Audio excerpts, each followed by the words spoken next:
नमस्कार, मैं शशि निवास और आप देखना शुरू कर दिए हैं आपकी राय। जैसा कि हम लोगों ने कल चर्चा किया था कि महागठबंधन में सीट के बंटवारा को लेकर के घमासान मचा हुआ है, वो अभी भी जारी है। राहुल गांधी और खड़गे जी लालू यादव से बातचीत में लगे हुए हैं। क्या अब तक ये सीट शेयरिंग आज कंप्लीट हो पाएगी या नहीं, देखते हैं। और इस पर हम विशेष चर्चा करने के लिए हमारे साथ मौजूद हैं सचिन जी, जिनसे हम बातचीत करेंगे। नमस्कार। अच्छा सचिन जी, महागठबंधन में जैसा कि हम लोगों ने बात किया था, अभी तक भी सीट का बंटवारा क्लियर नहीं हो पाया है। मुकेश साहनी जी जो हैं इससे भड़के हुए हैं। उन्होंने तेजस्वी यादव को, ऐसा सूत्रों से पता चला है कि अल्टीमेटम दे दिया है कि अगर आज 4 बजे तक वो सीट शेयरिंग नहीं क्लियर कर पाते हैं तो मुख्यमंत्री का सपना अपना मन से निकाल दें। तो क्या मुकेश साहनी का इतना प्रभाव है आरजेडी में? जैसा कि मालूम ही है कि 17 तारीख तक पहले चरण का चुनाव का नामांकन की तिथि है। अभी भी महागठबंधन में सीटों का बंटवारा नहीं हो पाया है। चूँकि 92 सीटों पर महागठबंधन की ओर से जो मान के चल के महागठबंधन का हिस्सा हो सकते हैं, उन्होंने नामांकन दाखिल किया है, जिसमें आरजेडी है, माले है, कांग्रेस है। लेकिन वीआईपी की तरफ से अभी तक कोई सामने नहीं आया है लिस्ट। कहीं ना कहीं उनके मन में भी है कि कौन सा सीट मिलेगा, कैसा होगा, क्या तैयारी रहेगी, इसको लेकर बात आगे बढ़े। और आरजेडी अभी एकदम न्यूट्रल मोड में चली गई है कि नहीं, हम लोग मान के चलिए कि वीआईपी के बिना ही लड़ेंगे। अब वो अपना आखिरी प्रयास कर रही है, क्योंकि उनका भी जनाधार काफ़ी बड़ा है और वो वास्तविकता में आरजेडी को डैमेज पहुंचाएंगे। क्योंकि उसका कारण है कि एनडीए में जो सीट बंटवारा हुआ है, काफ़ी समीकरणों को देख के हुआ है। इस वजह से लालू जी और तेजस्वी जी को जल्द से जल्द फैसला लेना होगा, साथ ही कांग्रेस को मिलके, कि जल्दी इस मुद्दे को सॉर्ट आउट किया जाए। अच्छा, अभी तक जो है हम देख पा रहे हैं कि एनडीए जो है अपना 226 उम्मीदवारों की लिस्ट जो है जारी कर दिया है उन्होंने। तो जो सीट उन्होंने अभी तक 226 फेस चेहरे अभी आपके सामने ला चुका है, तो इसमें क्या लगता है वो किस आधार पे उम्मीदवार को आप सामने ला रहे हैं? क्या शिक्षा के आधार पर उन्होंने टिकट बांटा है, या जाति के आधार पर बांटा है, या कार्यकर्ताओं के वो जो अनुभव हैं, कार्यकर्ता जो काम किए उसके आधार पर बांटा जा रहा है, या क्या क्षेत्र किस मतलब अनुसार टिकट दिया गया उन लोग को? क्या उसका उद्देश्य रहा, किस प्रकार दिए वो लोग? जी, सवाल तो बहुत ही अच्छा है। और एक बात तो भूलिए, शिक्षा के आधार पे तो बहुत ज़्यादा इस टिकट बंटवारे में रोल नहीं है। हाँ, रही बात सवाल की सारे समीकरणों को भापा गया है कि किस किस मुद्दों पर चुनाव लड़ा जाएगा, जातिगत, धर्म के आधार पर, संयोजकता की, किस सीट पे किसकी बहुलता है, किस उम्मीदवार को वहाँ से खड़ा करा जाए ताकि उनकी जीत की गारंटी हो। और हाँ, इससे भी परहेज नहीं किया गया है कि किसकी छवि क्या है। पिछले चुनाव में छवि को देखते हुए काफ़ी प्रत्याशियों को टिकट काटा गया था, जिसका खामियाजा भुगतना पड़ा था। इस चीज़ को उन्होंने दूर किया है। इस बार ऐसे उम्मीदवार को लड़वाया गया है जो जिताऊ हैं, जो अपने दम पर कुछ वोट ला सकते हैं, साथ ही उनके पास पार्टी का सिंबल भी रहेगा, तो उनको जीतने में आसानी होगी। इसलिए एनडीए ने मिला जुला कर हर फील्ड में होमवर्क अच्छा किया है। अब देखना है कि महागठबंधन को चुनौती कैसे देती है। अच्छा सचिन जी, ऐसा सुनने में आ रहा है कि चिराग जी को एनडीए में अब कंट्रोल किया जा रहा है। जैसे नीतीश जी चाह रहे हैं कि वो किंग मेकर की भूमिका में न रहें। क्या आपको लगता है ऐसा मतलब सही है कि नीतीश जी के द्वारा कंट्रोल किया जा रहा है चिराग जी को? जी, प्रयास तो यही लग रहा है, दिख रहा है। क्योंकि आपको मालूम ही है कि बीजेपी 101 सीट पर लड़ रही है, जदयू 101 पर लड़ रही है, और जादुई आंकड़ा 122 का है। अब मान लीजिए कि सभी पार्टी चाह रही है कि वो जादुई आंकड़े से कितने नज़दीक पहुंच जाएं, लेकिन 101 में तो पहुंचना मुश्किल है। तो वो चाह रही कि 1-2 पार्टी ऐसा रहे जो अपने कंट्रोल में रहे। तो प्रयास पहले किया गया था बीजेपी की तरफ से। अंदर से सूत्रों की खबर के हवाले से मैं बताना चाहूँगा कि प्रयास पूरी थी कि ऐसे उम्मीदवार दिए जाएं, ऐसा जगह दिया जाए कि वो सीटें बिल्कुल आसान हो चिराग जी के लिए। लेकिन फिर बाद में काफ़ी हलचल तेज हुई, काफ़ी वाद विवाद हुआ, फिर जाके वो सीटें मैनेज की गई। जैसे कि मैं आपको बताना चाहूँगा कि कुछ सीटों पर कैंडिडेट तो जदयू के हैं, जो कैंडिडेट का सिंबल है वो जदयू का है, लेकिन वो कैंडिडेट एक्चुअली में आए हैं लोजपा से। गायघाट की सीट उठा लीजिए, पिछले बार कोमल सिंह उसी सीट से लड़ी थी एलजेपी के प्रत्याशी के रूप में, लेकिन क्या है कि वो इस बार जेडीयू के सिंबल से लड़ेंगे। तो ऐसा बिल्कुल प्रयास किया जा रहा है कि सबको लिमिट में रहना है, दायरे में रहना है, सबको लड़ना है, लेकिन किसी को किंग मेकर बनने नहीं दिया जाए। और क्योंकि ज़रूरी इसलिए भी है कि नीतीश कुमार को कहीं ना कहीं ये बात सता भी रही अंदर मन से कि इस बार मेरी कुर्सी जाने की संभावना है। तो ऐसा ना हो कि उनके बिना सरकार बनाने की कोई कवायद बाकी रह जाए। उनका प्रयास यही रहेगा कि कहीं ना कहीं मैं ऐसे पोजीशन पर रहूं जो हर बार होता है कि बाकी सीटें कुछ रहें और जितना उनका सीट है उसी से सरकार बनने और गिरने का अंतर रहे। प्रयास तो यही लग रहा है। बात बिल्कुल सही है, सभी पार्टियां अपना सेफ साइड से लेकर चल रही हैं इस। अच्छा, एक और न्यूज अभी सुनने में आ रहा है ऐसा कि महागठबंधन में, ठीक है, मुकेश साहनी के साथ भी लगता है खेला हो गया है, क्योंकि वो मोरिया होटल में रुके हुए हैं।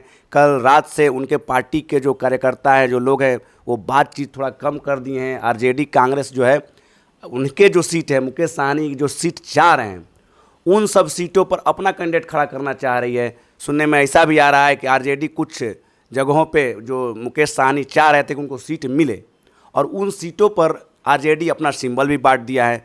तो ऐसा कुछ लग रहा है कि उनके प्रभाव को भी लगता है कि आरजेडी और कांग्रेस दोनों मिलकर चाहती है कुछ कम करें। यानी इसका मतलब है कि वो लोग भी चाह रहे हैं कि साहनी जी पर कंट्रोल करें। क्या लगता है आपको? जी बिल्कुल, जैसा कि आप लोगों को मालूम है, सूत्रों से भी खबर आ रही है, तमाम न्यूज़ में भी दिखाया जा रहा है कि साहनी जी के साथ खेला हो गया है। क्योंकि वो पहले से जो तैयारी करके चल रहे थे जिन सीटों पे, वो सीटें उनको दी नहीं जा रही हैं। अब जबरिया वो कुछ सीट ले रहे हैं, तो क्या बोला जा रहा है कि भाई इस कैंडिडेट हम दे रहे हैं। इस प्रकार से ना अपने रिश्तेदारों को या अपने समाज के व्यक्तियों को लड़ा पा रहे हैं। उनके साथ तो दिक्कत हो रही है। बहुत सारे ऐसी सीट है, बहुत सारी गिनती की, जैसे अलीनगर सीट, पिछले बार मिश्री लाल उनके विधायक जीते थे, जो कि बीजेपी में मिल गए। वो चाह रहे थे कि नहीं इस सीट पे मैं लड़ूं, उस पर भी कैंडिडेट दे दिया गया। साहेबपुर कमाल सीट पे भी वही हाल है। तो कहने का मतलब कहीं ना कहीं उनके साथ खेला हो रहा है। और आरजेडी और कांग्रेस अब आगे अपना रास्ता इख्तियार कर चुकी है, रुख इख्तियार कर चुकी है कि मुझे पीछे मुड़ के नहीं देखना है। अगर वो आना चाहते हैं, हमारी शर्तों पे रहना चाहते हैं, तो आपका स्वागत है, अदरवाइज हम लोग अपना एक अलग मानसिकता के साथ आगे बढ़ेंगे। उसी क्रम में आरजेडी, कांग्रेस और माले किसी प्रकार के बातचीत में उनके साथ इंटरफेरेंस नहीं कर रही है। साहनी जी के साथ वो अकेले पड़े हुए हैं। वो अल्टीमेटम दिए हैं, सूत्रों के अनुसार से पता चला है कि 4 घंटे के अंदर आप सीटों का बंटवारा सार्वजनिक कीजिए, अन्यथा आप मुख्यमंत्री बनने का सपना भूल जाइए। मतलब सोचिए क्या वो बोले कि मुख्यमंत्री बनने का सपना। क्योंकि देखिए कहीं ना कहीं सभी जितने भी नेता हैं, उनके अगर जातिगत बात किया जाए तो उनके कैंडिडेट में एक रोष रहता है। अगर उनके साथ कुछ भी भला हो बुरा हो, एक रोष बना रहता है। तो मुझे लगता है कि कहीं ना कहीं ये चीज़ आरजेडी और कांग्रेस को भी खटक रही है। लेकिन फिर भी एक स्ट्रेटेजी के तहत वो लोग आगे बढ़े हैं कि कम से कम में किसी तरह इनको मना लिया जाए। अगर नहीं मानते हैं तो फिर देखा जाएगा आगे इसका प्लान बी क्या करना। लेकिन फिलहाल तो अभी मान के चल रहे कि अपने अपने कैंडिडेट को उतारिए, उनको अपने क्षेत्रों में भेजिए, उनसे चुनाव की तैयारी कराइए, साहनी जी को भूल जाइए। लेकिन साहनी जी प्रयास में है कि भाई कितनों को उन्होंने वादा किया था कि आपको महागठबंधन से लड़ाएंगे। बहुत सारे ऐसे कैंडिडेट भी होंगे ना कि नहीं हमको महागठबंधन में ही गिरा के लड़ना है, तो उनको भी जवाब देना है। अकेले क्या तैयारी होगी, क्या होगा, बहुत तरह की परेशानियाँ हैं। इससे बचने के लिए कुछ ना कुछ दोनों आदमी रास्ता देखेंगे। लेकिन फिलहाल वो रास्ता सबसे ज़्यादा देख रहे हैं मुकेश सहनी। महागठबंधन के बाकी पार्टी इस पर ज़्यादा दिलचस्पी नहीं दिखा रहे हैं। देखिए, जब तक महागठबंधन अपना पूरा 243 सीटों का लिस्ट जारी नहीं करेगी, कुछ ना कुछ खेला चलता ही रहेगा, ये तो मानना पड़ेगा। इसी बीच एक और खबर आ रही है महागठबंधन से ही कि तेज प्रताप यादव जो अभी नए पार्टी बनाए हैं जेजेडी, तो वो पिछला 2015 में महुआ से चुनाव जीते थे, आरजेडी के साथ थे उस समय। तो इस बार भी वो प्रचार प्रसार महुआ में कर रहे थे। तो ऐसा माना जा रहा था कि इस बार भी वो चुनाव महुआ से जीतेंगे, चाहे लड़ेंगे। लेकिन अचानक देखा गया कि वो समस्तीपुर के मोइनुद्दीन नगर से माना जा रहा है कि अब नामांकन करने वाले हैं। तो ये क्या पारिवारिक मामला है या कुछ राजनीतिक चाल है, इसके बारे में आप क्या कहेंगे? जैसा कि बात रहा तेज प्रताप यादव जी का, वो 2015 में महुआ विधानसभा सीट से जीते थे, जो कि वैशाली जिले में आता है। वो महज मात्र पटना से 50 किलोमीटर की दूरी पे है, और उस सीट से वो जीते हैं। फिर उनको कुछ लगा, फिर उन्होंने अपना सीट चेंज करके हसनपुर चले गए, समस्तीपुर जिला में ही वो भी पड़ता है, 2020 में वहाँ से भी जीते हैं। तो 2020 में वो जब पद रिक्त हुआ, वो सीट रिक्त हुई, तो मुकेश कुमार रोशन को वहाँ से टिकट दिया गया, वो जीत गए। और कहीं ना कहीं अब लग रहा है कि उनको भी कि सीट चेंज करके एक बार देखना चाहिए, क्योंकि आरजेडी भी वहाँ दमखम से लड़ेगी, और मोइनुद्दीन नगर सीट जो है थोड़ा सा उनके लिए सेफ हो जाता है, क्योंकि वहाँ पे अभी तक न्यूट्रल ही कैंडिडेट दिया गया, कुछ अलग नहीं दिया गया है। और चूंकि मुकेश कुमार रोशन ने काफ़ी वहाँ काम किया है, वहाँ अपना नाम कमाया है, तो इनका भी साख की बात होगी कि नहीं, अगर मैं कुछ मतों से अगर हार जाता हूँ तो ये एक प्रश्न हुआ कि नहीं, आप ही गलत थे। क्योंकि राजनीतिक में आपका रिजल्ट ही मायने रखता है। आप कितना अच्छा भी प्रदर्शन पास्ट में किए हों, लेकिन प्रेजेंट में अगर गड़बड़ कर दीजिएगा तो आपको उसी आधार पर आका जाएगा, जिससे वो डर रहे हैं, क्योंकि अपने परिवार से सभी कोई से झगड़ा झंझट जो भी उनका अंदरूनी मामला, इस पर हम लोगों को विशेष नहीं पढ़ना चाहिए। जो भी हुआ, अब इस चीज़ से अलग हो रहे हैं, तो उनको जीत कर ही विधानसभा में जाना है। अपने भाई को मदद करना है कि नहीं मदद करना है, ये तो भविष्य की बात है, लेकिन फ़िलहाल तो वो सोचेंगे कितना सेफ़ हो मेरे लिए, वही अच्छा होगा। और इसलिए मुझे लगता है कि मोइनुद्दीन नगर की सीट उन्होंने चुनी है। इस बार का जो चुनाव है वो किस पृष्ठभूमि पर लड़ा जाएगा? शिक्षा पर, रोजगार पर, या सांप्रदायिक पर, या भ्रष्टाचार पर, या वंशवाद पर? इनमें से क्या चीज़, या पलायन हो गया, कौन सा मुद्दा हावी रहेगा इस बार का चुनाव में?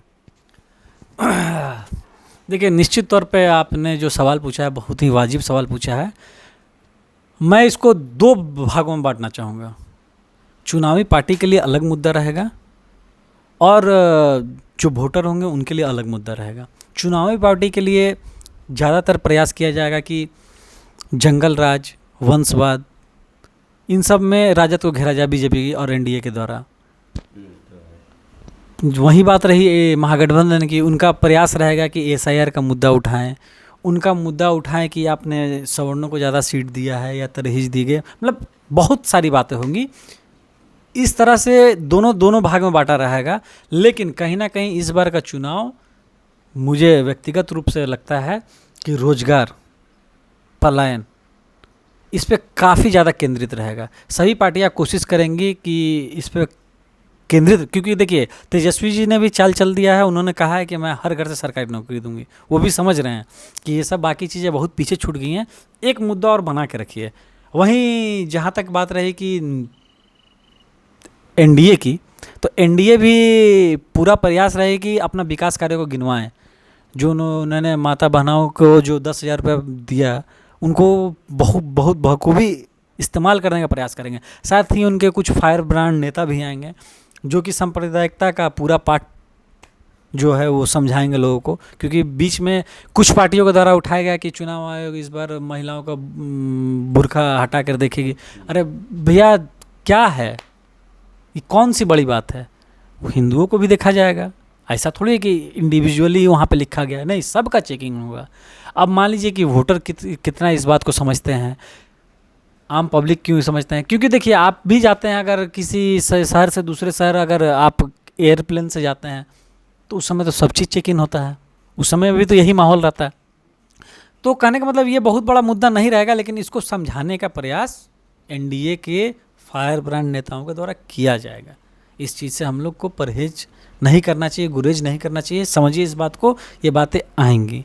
और जहाँ तक रहा कि गठबंधन का ये रहा, अब इसमें तीसरा चेहरा जो हम लोग कल भी चर्चा किए थे, जो कि जनसुराज पार्टी रहे, वो अब कैसे घेरेगी? तो वो महागठबंधन के 20 साल में नीतीश जी के कार्यों को डायरेक्ट बोलेगी। देखिए, आरजेडी ने कभी भी नीतीश कुमार को के ऊपर व्यक्तिगत हमला कभी नहीं किया है उनके, लेकिन जनसुराज करेगी, व्यक्तिगत हमला भी करेगी, बीजेपी भी सांप्रदायिकता का आरोप लगाएगी, पलायन पे भी सवाल उठाएगी, वंशवाद पे भी सवाल उठाएगी, क्योंकि इनके पार्टी में ये सब चीज़ नहीं हुई हैं। चूँकि अभी धीरे धीरे पार्टी डेवलप करेगी, तो हो सके भविष्य में ऐसा देखने को इनके साथ भी मिले, लेकिन फिलहाल नहीं है। तो ये सारी बातें इनके द्वारा उठाई जाएंगी, और कहीं ना कहीं ये सब बातें उठाई जाएंगी तो कहीं ना कहीं कुछ परसेंट मतदाताओं, देखिए मतदाता तो चुनाव से पहले ही सोच लेते हैं कि मुझे किसको वोट देना है, क्या करना है। कुछ इन्फ्लुएंस जो होते हैं जो चुनावी जनसभा में, उन पे तो असर पड़ेगा ही। पलायन का मुद्दा बहुत बड़ा मुद्दा है, सबको इससे त्रसित है। किस प्रकार से लोग जाते हैं, रहते हैं, गुजारा करते हैं, ट्रेनों में लटक कर आते हैं, जाते हैं, एग्ज़ाम देने के लिए भी यही स्थिति रहती है।